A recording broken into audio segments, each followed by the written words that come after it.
Zdravo! Ukoliko ste se pitali da li je moguće napraviti zdravu pitu sa sirom i bez skora, na pravom ste mestu. Dobrodošli u Mikinu kuhinju. Danas ću vam pokazati kako možete da napravite super ukusnu cornflakes pitu sa sirom. Ovdje možete pročitati sve potrebne sastojke.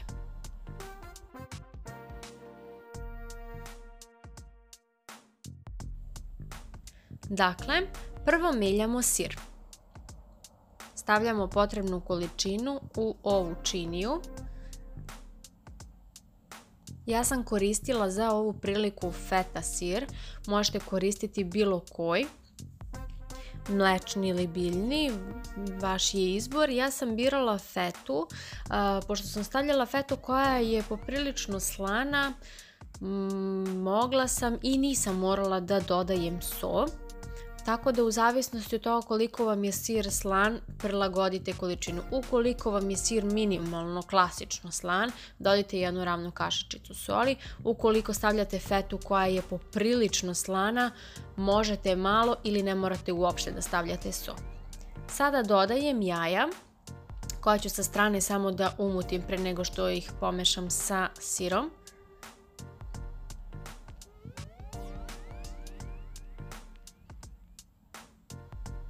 Ovako ćemo samo sa strane brzinski, sve ćemo u jednoj posudi da pravimo, nećemo da prljamo puno sudova.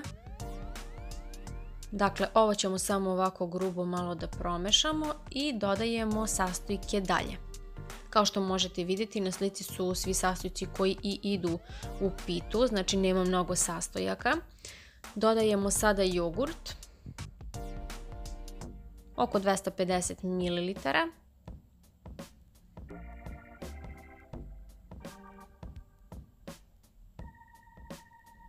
Opet ćemo to sve malo da promešamo.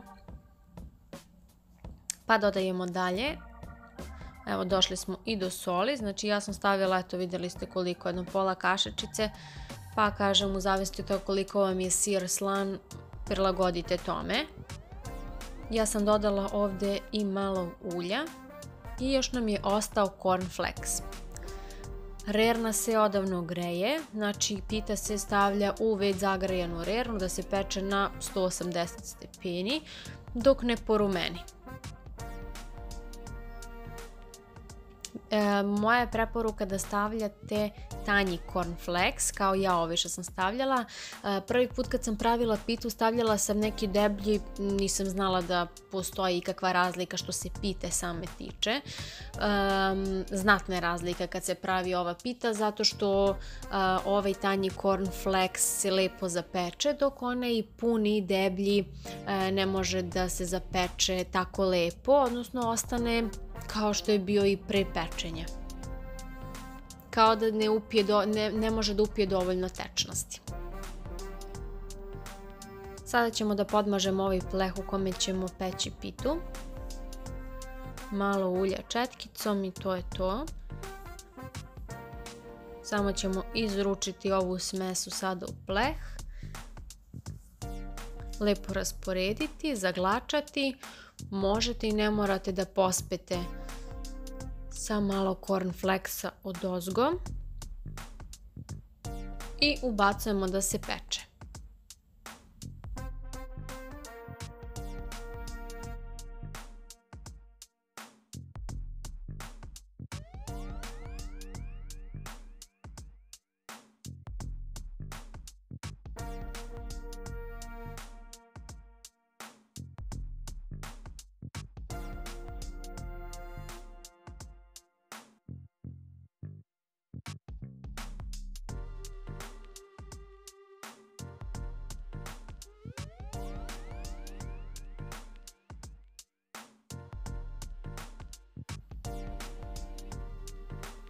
Dakle, kao što sam rekla, možete i ne morate da pospete, ja ću vrlo malo ovako rasporediti odozgo i stavljamo da se peče na 180 stepeni nekih 30-40 minuta.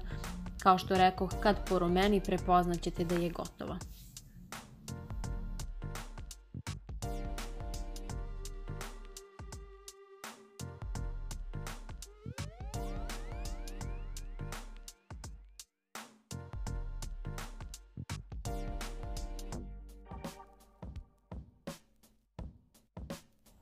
Ukoliko budete pravili pitu, vidjet ćete sami koliko je ukusna, sočna, hrskava.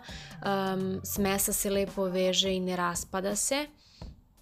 Lepa je i sutradan kad se ohladi, a naravno lepa je i vruća, tek pečena. Sad ćete vidjeti i sami kad budem vadila parče kako se ona lepo drži.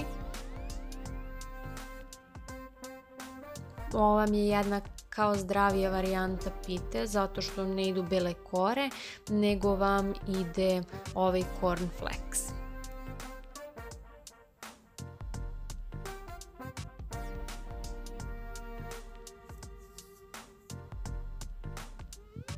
Ukoliko vam se ovaj video dopao, ne zaboravite da zapratite kanal Mikine kuhinje. Također možete posjetiti i moj profil na Instagramu pod istim imenom, Mikina kuhinja. Uživajte, prijetno!